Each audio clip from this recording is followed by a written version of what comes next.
Министерката Радмила Шекеринска нема намера да ги демантира информациите за нејзина директна или индиректна инволвираност во случајот рекет, зашто последен пат прашањето го отвори новинарот Геровски. Според неа, тоа не биле факти што заслужуваат демант, ами инсинуации, кои, вели таа, ни еден паметен и разумен човек не би ги правил. Инсинуациите, подкрепени на рекла-казала, навистина не се корисни. Инаку и јас би можела да излезам и да кажам, ако пријателот на пријателот на еден ваш колега е денеска избеган во Будимпешта, дали тоа значи дека вашиот колега е виновен за неговото бегство? Никој паметен, никој разумен тоа не би го кажал.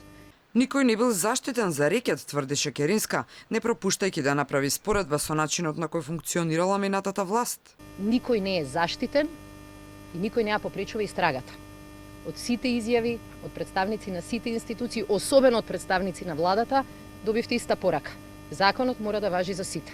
Случајот рекет сега практично одмара, како што се шегуваат граѓаните, заради тоа што клучната обвинителка Русковска одлучи да оди на летување. Во време кога има две притворени лица, а оние кои се можеби вмешани, имаат доволно време да уништат доказ или пак да избегаат. Одмара и колешката на обвинителката, специјалната Катица Јанева, за која постојат индиции за вмешаност во рекет, а пак од ден во ден се зголемува бројот на фирми кои се јавуваат како жртви на невладината меѓународен сојуз, преку која според медиумите практично се одвивале финансиските малверзации. Од таму конечно проговорија вчера и очекувано. Демантираа дека е направена трансакција од 720.000 евра исплатена на име на авторски хонорар на пензионерка.